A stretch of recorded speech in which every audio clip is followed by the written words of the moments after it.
The more I work with people, the more I see the remnants, I suppose.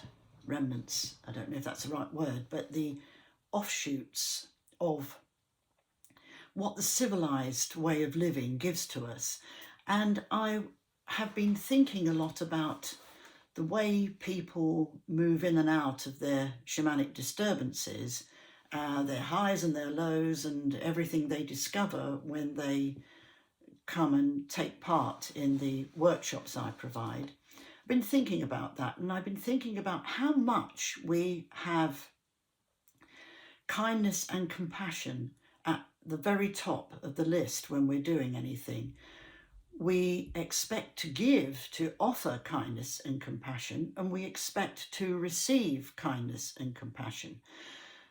Now, what I'm trying to point out here is that's not wrong at all, but it seems to be that we've taken on that as a prime ingredient for moving along, and it's only just one part of the process of moving along.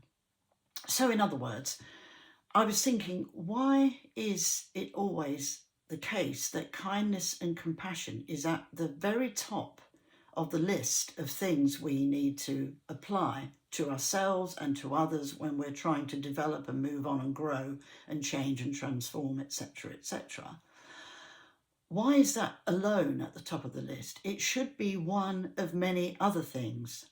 It should be alongside things like observation of ourselves and our lives and everything we do. It should be alongside discipline, so that we engage ourselves with what we are called to do, what our Z or the soul is calling us to do.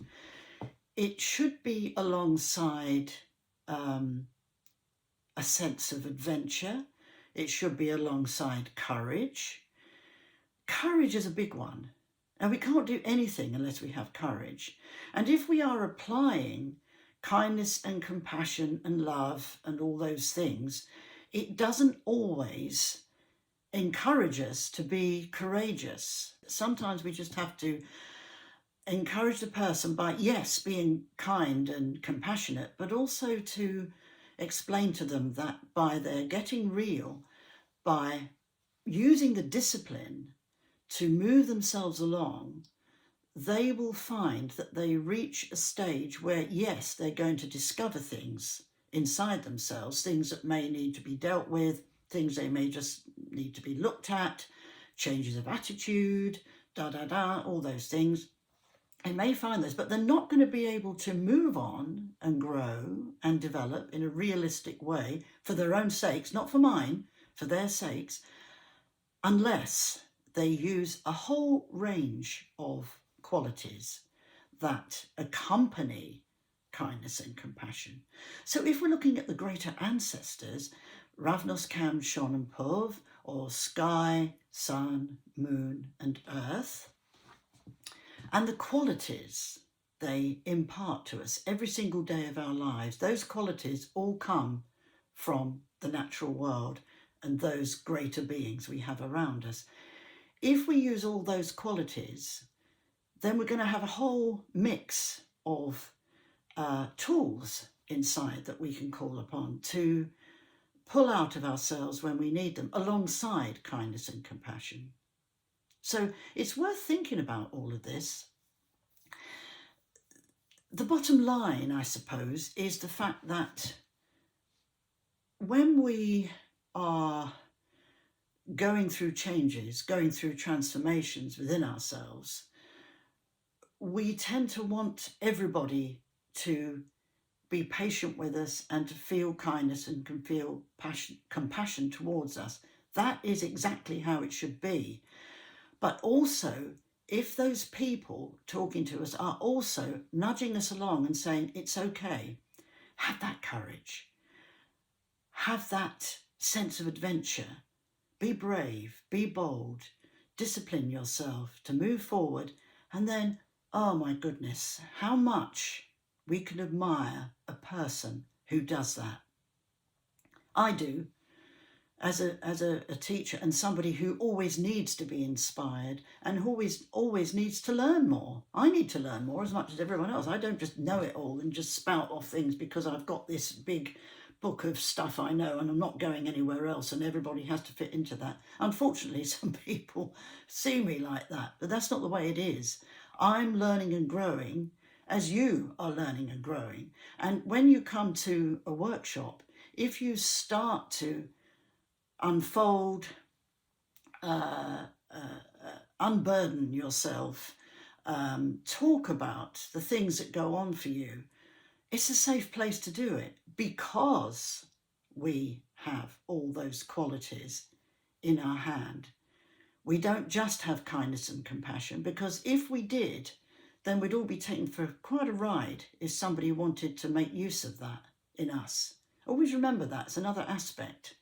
Kindness and compassion doesn't work in the face of narcissism. You won't be, good luck with that, because you won't be able to move forward, do a great deal, because they'll see your kindness and compassion and go, oh, right, okay, so I've got you where I need to have you, then I can use you.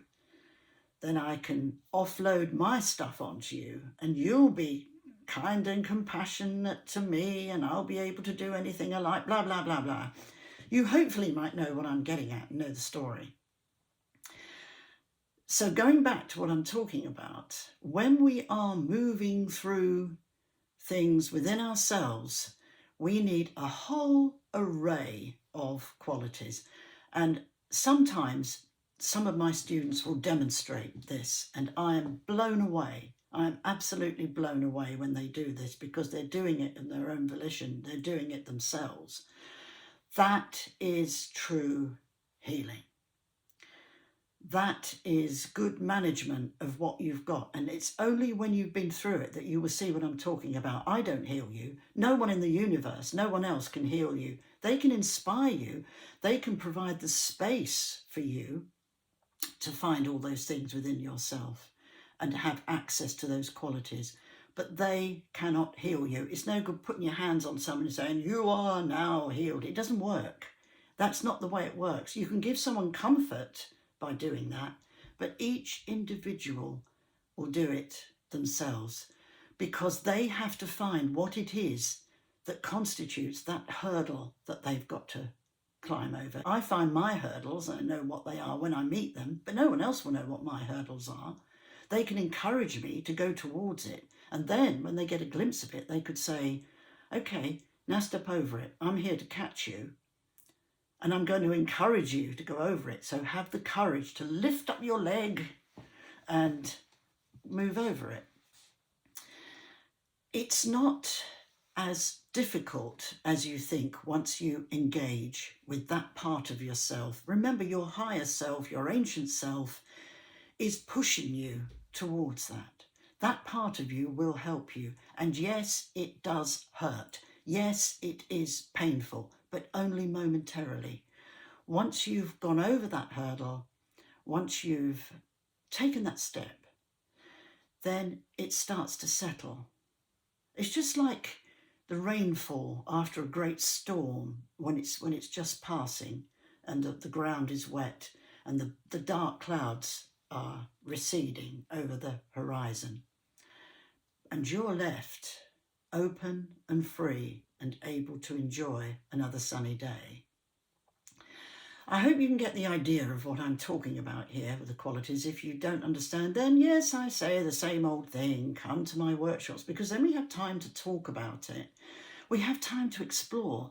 We have time to bring out that wonderful part of yourself. Bring it out. Let it loose on us. That wonderful part that is the result of you seeking to find who you are, with all its ups and downs, with all its hurdles, with kindness and compassion, but also with courage and tenacity and strength and that sense of adventure. Let's have that sense of adventure. Let's do now what we have to do in this life before it's too late, before we finish with this life. Oh, I wish I'd done that. We don't want to get to that stage. I'm here to hold your hand and to bring you forward. It's like learning to walk. It's like being crippled and learning to walk again. It's like a baby learning to walk. It's like all kinds of situations you could think of where you've got to move. You've got to take that opportunity. That opportunity will give you the best feeling in the world once you've done it. You will feel victorious. You will be on top of a mountain. You will be thinking, I did it. And now I can inspire everyone else with the way I am. And when others meet that hurdle, I'll be able to constructively help them along. Come along. I'd love to meet you. I'd love to work with you. Wherever you are in the world, keep in touch because there's plenty of opportunities for all sorts of people. I'll shut up now. Take care. Thanks for listening, and I'll talk to you again soon. Okay, bye.